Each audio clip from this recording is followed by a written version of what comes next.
David Halvorsen for joining us today. We have a brand new published successful author with us, and we're just digging right in to find out about his new book, Hush Child.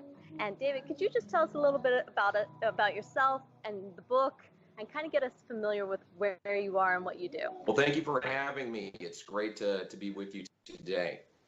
Yes, I can give you a few tidbits about who I am. I'm a father of 3 and counting, and a husband of 1 and not counting. Family man, love to travel, to explore, to see the world, and of course, also love to write. Hush Child is my debut, and it's a suspense thriller that takes place within the realm of a father trying to recover his kidnapped daughter. It's about restoration between father and his daughter, and it was a joy to write, and I believe, I hope, a joy to read too. Yes, very much so. Perfect. And tell us, how do you connect with other authors out there to get your inspiration and to share ideas? The venues that I generally use in connecting with other authors are Goodreads and Facebook. And there's a lot of different techniques out there, a lot of different stories, a lot of different ways of approaching, and very beneficial when you stay connected with those groups. True, very true. So what was your ultimate goal in writing your book? Is it something you always wanted to do? Tell us a little bit about what's your driving passion here. Good question. There's a certain amount of creativity, I think, in most people, and with me personally, it's in the realm of writing. I'm not musical in the least. Whenever I sing or try to play an instrument, people pay me to stop. But I can write, as it were, and so we utilize that venue.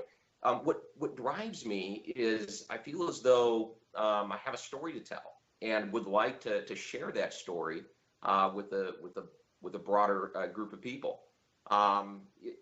It's a story generally that will point in a specific direction, maybe a message that can be relayed in show. Now, I'm a pastor in my day job, and so for me, the types of writing that I do pretty consistently points to the love that Jesus has for people and a relationship that he wishes to bring them into. That's great. That's great. It's good to hear. You know, we all have a story out there. And where do you find information or tools? Is there anything that you would recommend that our other authors use that's helped you? Well, in writing, the couple of books that I can recommend and promote are the Stephen King's a memoir on writing. He did a fantastic job there, and also William Strunk and the Elements of Style. When it comes to making things concise and to the point, that would be a great book for anybody that wants to fine-tune their grammar. Did you encounter any roadblocks while you were in there and you were writing on this book? Did anything challenge you? Sure. I guess the biggest roadblock for me is not writer's block, but rather just finding the time to be consistent and diligent in the writing process. An hour a day is a goal that I have, at least, and that's something that we try to hit. We make every attempt to hit. But as far as the plot, the story, the characters, that comes naturally. Okay. And what steps did you follow? What steps did you have that required for you to get published? What did your platform, how was your process there? Within the realm of getting published, there's multiple directions, that I could have gone. As a first-time author, my choice strategy, if you will, was to go the self-publishing route, and I chose the Amazon venue, as it's very competitive with distribution, with a pool of readers, as well as finance and cost. And I also pursued predominantly the ebook route because you can save substantial costs that way as well. So that's the strategy that I approached with. Within that realm and getting published, for me, I broke it up into 3 stages. 1 is creating the work and everything that entails. 2 is publishing your work, and we went through the Amazon approach with that, and it's very affordable, as I mentioned, cost-wise. And then 3 is promoting the work. And as a self-published author, then that also is within your within your hands that you have to do as well, and I'm outsourcing that to a third party. Good, that's great.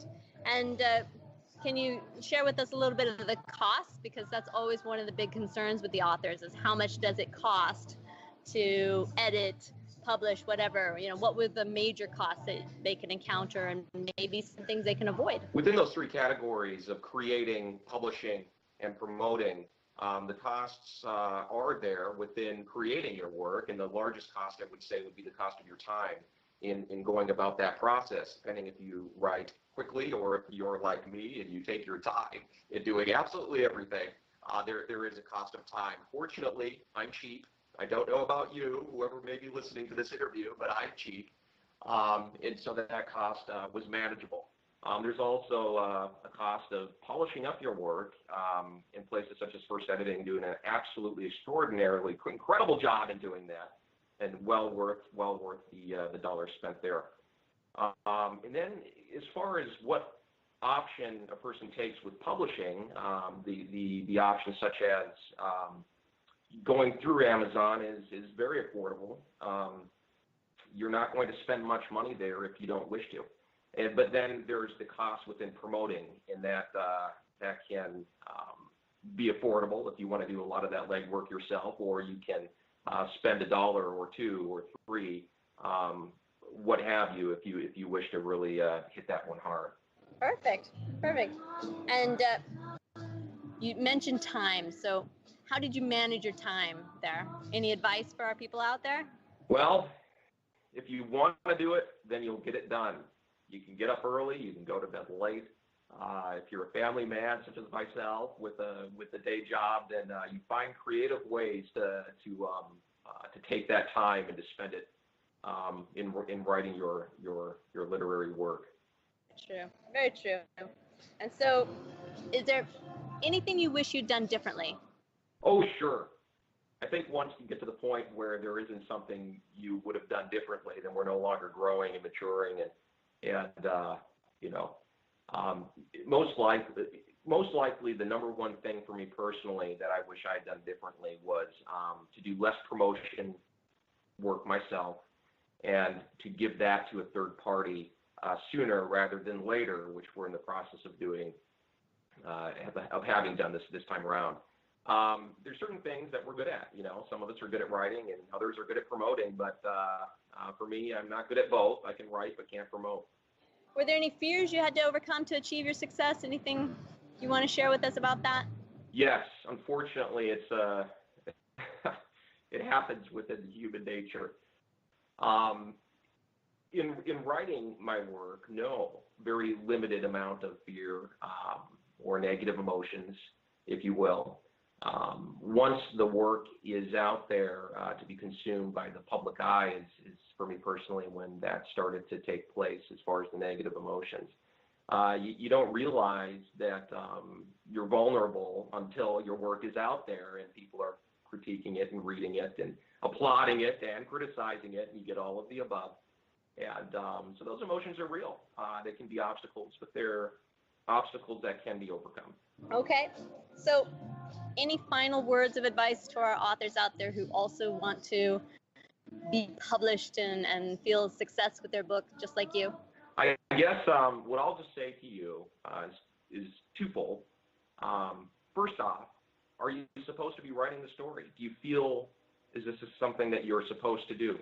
And if so, utilize that as a motivation to continue on and to begin the process. The second thing I'd like to say is take it step at a time. Begin by writing, and then begin by finishing. And then just take it step at a time as far as exploring the multiple options that are out there within the realms of getting published and promoting. And it will come to you over time and over a lot of diligent and hard work. Before you know it, you're going to get the task done, and it'll be a tribute. There you have it, folks. That's a quick and easy way to get it in there. Thank you so much for joining us today, and thank you for letting us learn a little bit about you and your book. Again, that's Hush Child by David Halvorsen, and I encourage you to go check it out on Amazon.com or come to FirstEditing, and we'll have it there. And we look forward to editing all the more books in the future for you. And I look forward to giving you my books to edit in the future as well. Great. Great. Thank you so much.